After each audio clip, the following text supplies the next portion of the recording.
ऊंचे आकाश में सफ़ेद कबूतरों की एक टोली उड़कर जा रही थी। बहुत दूर जाना था उन्हें, लंबा रास्ता था। सुबह से उड़ते उड़ते थकान होने लगी थी। सूरज भी तेजी से चमक रहा था। कबूतरों को भूख लगने लगी थी।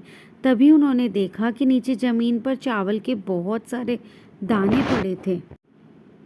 कबूतरों ने एक दूसरे से कहा, चलो भाई, थोड़ी देर रुककर कुछ खा लिया जाए, फिर आगे जाएंगे। एक बुजुर्ग कबूतर ने चारों ओर देखा। वहां दूर दूर तक कोई घर या मनुष्य दिखाई नहीं दे रहा था। फिर चावल के ये दाने कहाँ से आए? बुजुर्ग कबूतर ने बाकी कबूतरों को समझाया, मुझे लगता है कि यहाँ कुछ गड़बड़ है, तुम लोग नीचे मत उतरो। लेकिन किसी ने भी उसकी बात नहीं सुनी। सभी कबूतर तेजी से नीचे उतरे और दाना चुगने लगे। इतने बढ़िया दाने बहुत दिनों के बाद खाने को मिले थे। वे बहुत खुश थे। जब सभी ने पेट भर के खा लिया तो बोले, चलो भाई, अब आगे चला जाए। लेकिन यह क्या? जब उन्होंने उड़ने की कोशिश की तो उड़ ही नहीं पाए।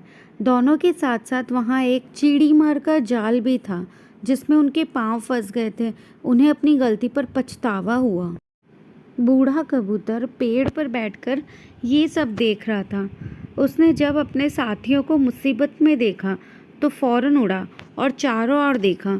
दूर उसे चीड़ी मार आता दिखाई दिया। वह फौरन लौटा और अपने साथियों को बताया। सब वहाँ से निकलने का उपाय सोचने लगे। तब बूढ़े कबूतर ने कहा, दोस्तों, एकता में बड़ी शक्ति होती है। सब एक साथ उड़ेंगे तो जाल तुम्हें रोक ही नहीं पाएगा। उसने गिना, 1 2 3 उड़ो। सारे कबूतरों ने एक साथ जोर लगाया और जाल उनके साथ उठने लगा। जब तक चिड़ीमार वहां पहुंचा तब तक जाल काफी ऊपर उड़ चुका था। वह देखता ही रह गया और कबूतर जाल लेकर उड़ गए। बूढ़ा कबूतर सबसे आगे उड़ रहा था। काफी देर उड़ने के बाद वे नीचे उतरे। वहां कबूतरों के दोस्त चूहे रहते थे। चूहों ने अपने तेज दांतों से जाल काट दिया। इस तरह बूढ़े कबूतर की समझदारी और साथ मिलकर काम करने से सभी कबूतर बच गए। तो ये कहानी हमें क्या सीख देती है?